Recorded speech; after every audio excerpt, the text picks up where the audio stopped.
Welcome back to another video, everybody. We have a lot to discuss in this one. We have some more really important macroeconomic data that we need to break down. We have some more developments here on these rising tensions in the Middle East. And as always, we're going to be going over some of the most relevant pieces of news, as well as the charts on some of your favorite names here, Palantir, Tesla, Sofi, and Nio, to give you guys a better picture of what to expect in the short term here. So before we get into all of that information, guys, if you guys do enjoy the information and analysis I provide for you guys in these videos here, make sure you go down and hit that like button. Costs you nothing to do it, but it helps me out a whole lot in spreading this information out to as many people who actually want to learn. And again, make sure you're subscribed and turn on notifications so you're notified every time these videos do end up getting posted live. And as always, especially today, massive shout out to all of the members here of the private trading and investing community. Less trades, more profits. Again, I'm going to throw up some of the pictures of the game screenshots right here. If you guys aren't in there yet with us, I don't know what you're waiting for. The group has been absolutely crushing it over the last couple of months here, guys.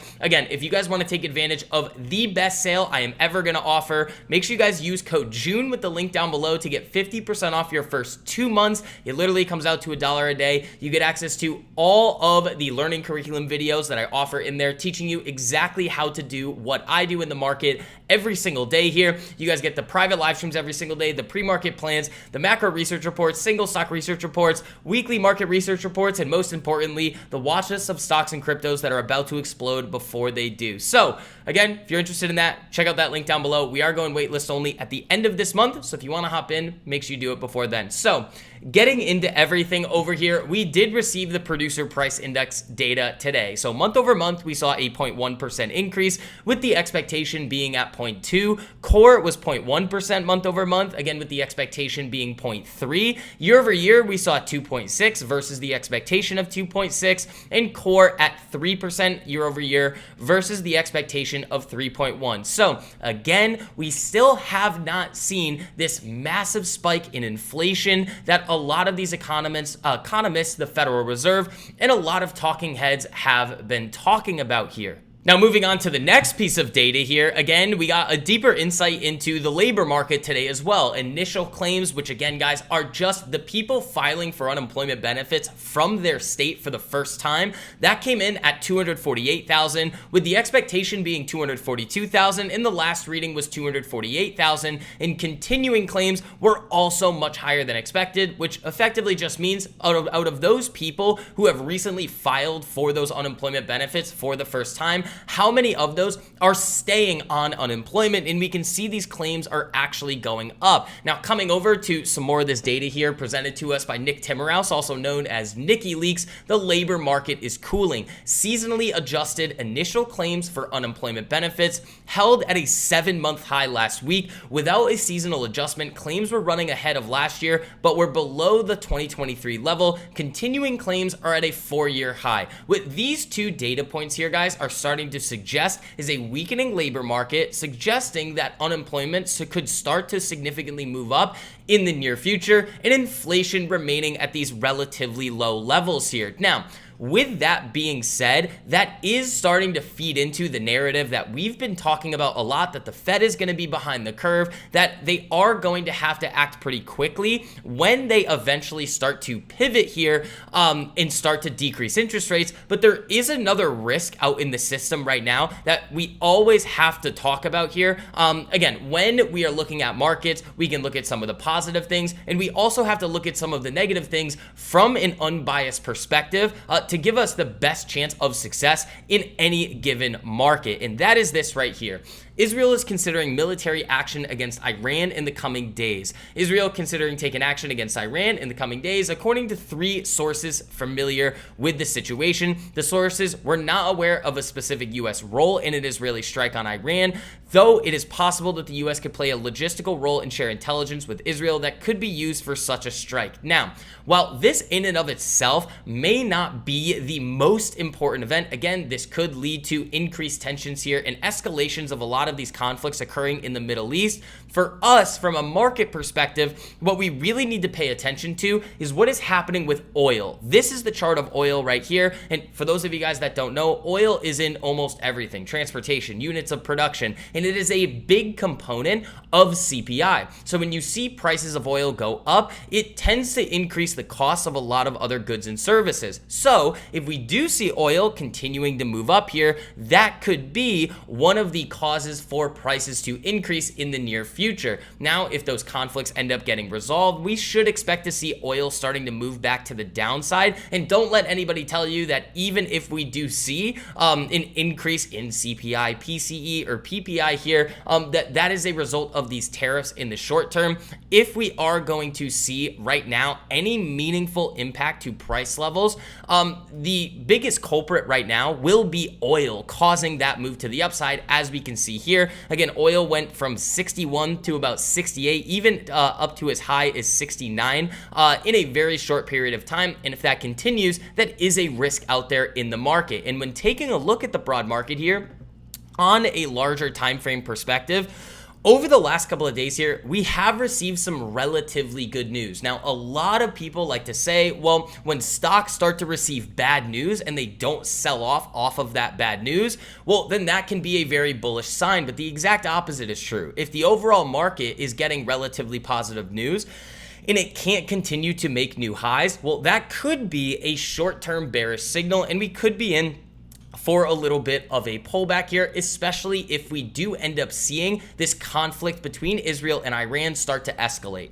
Now, with getting that macro big picture here out of the way, let's start talking about some of these individual names here so that you guys can have a better understanding of not only the relevant pieces of news coming out with these stocks here, Palantir, Tesla, Nio, and Sofi, but also looking at the charts here so that you guys have a better expectation, again, of what to expect next. So Palantir here, again, just kind of chilling out at these highs. This wick that we saw yesterday on Palantir, Wednesday, June 11th, I wouldn't necessarily say this is the most bullish formation here with Palantir, even though yesterday we did see new 52-week highs. Remember, even with that New York Times article that we saw, I believe was last week with Palantir, that's not going to have any meaningful impact or effect to their revenues or their ability to generate revenues. But they do need to make sure that the PR campaign that it looks like they are about to embark on is very effective, and they understand exactly who their audience is. They are not talking to investors. They are really not talking about people, or talking to really investors in general, not necessarily Palantir shareholders.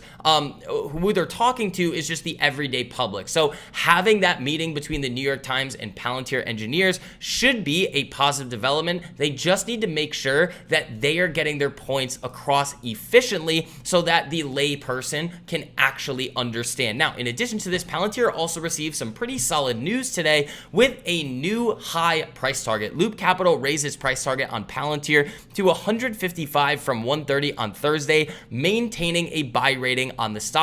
Now, this comes after they actually had a meeting with some of the Palantir employees here and were able to get a little bit better of an insight into their AIP program. So this is a very, very good sign for Palantir moving forward. Now, in my opinion here, and something that I have said a lot about this company, is that this is not one that you want to buy here, but it is definitely not one that you want to short. When a stock is this loved by the market in general, even though it is commanding, in my opinion, a little bit of an unrealistic valuation in the present here, that doesn't mean that the market cannot continue to bid this one higher, potentially up to that 140 or 150 level that Loop Capital is talking about. Now let's move on a little bit here and start talking a little bit about Tesla. We also have some Tom Lee comments on Tesla as well, which we definitely need to take a look at. But just looking at this chart here, again, we do have some positive developments for Tesla, but as I like to call it, the nickname that I have for this one is Stressla. It comes with a lot of volatility here. Now, ideally, what I would like to see, in order for me to continue watching this one very closely within the Less Trades, More Profits community here, is some consolidation above this daily 10 exponential moving average here to give us a really strong short-term bullish setup to the upside to potentially get us back up to that 367 area. But again, if that doesn't happen, it is likely that Tesla could trade back down to these levels here, around 295, or right around this red line here, the 200 exponential moving average on the daily time frame. Now, Again, coming over here, taking a look at some of the news that came out today, further signs the relationship between Elon Musk and Donald Trump are healing. Good for Tesla, a granny shot, says Tom Lee. And the comment that came out today from President Trump, Elon Musk does like me. I want to talk to Musk about EVs. Now, this is an interesting pivot from Donald Trump here, in which he said that he wasn't going to call Elon, or he didn't think that they were going to have a conversation. And remember, investors coming into this year, after Donald Trump was elected last November, were piling into Tesla because, again, if the CEO of a company is going to have such a close relationship to the current or new administration, well, the market is going to view that scenario as being pretty likely for that company to start either getting favorable tax credits, grants, or even further regulations coming in the pipeline that is going to benefit maybe not only just the company itself, but the sector that it operates in. So even though we are seeing some volatility on Tesla today, we easily could see this relationship mended even further, and that could be bullish for Tesla in the short term, even as they deal with declining vehicle sales across Europe. Now, next one up on our list here, guys, is going to be Sofi. Now, this one is moving a little bit this week in reaction to that Chime IPO here, as the market really kind of gauges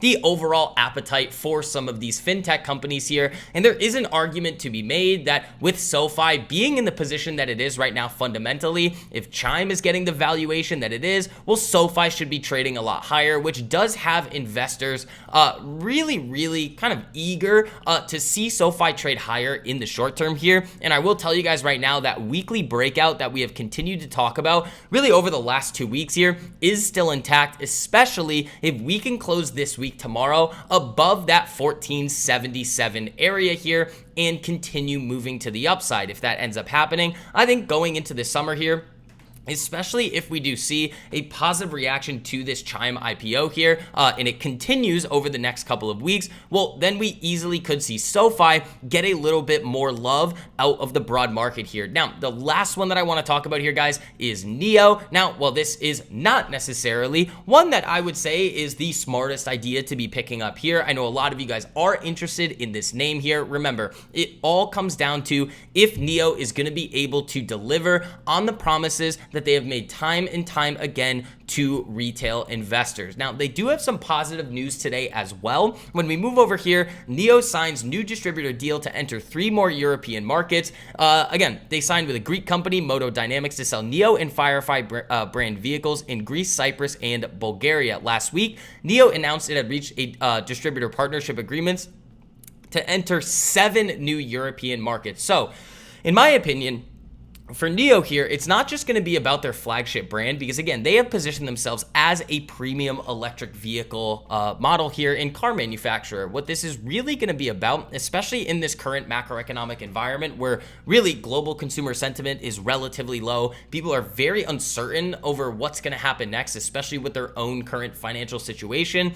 Having those sub-brands, Onvo and Firefly, at lower price points to play the volume game is going to be what can potentially set Nio apart. But again, it is always going to come down to how well they are able to execute. So guys, that is going to wrap up this video here. If you guys did enjoy the information and analysis I provided for you guys in this one, make sure you go down and hit that like button. It costs you nothing to do it, but it helps me out a whole lot in spreading this information out to as many people who actually want to learn. And again, make sure you're subscribed and turn on notifications so you're notified every time these videos do end up going live. But until next time, guys, I will see you.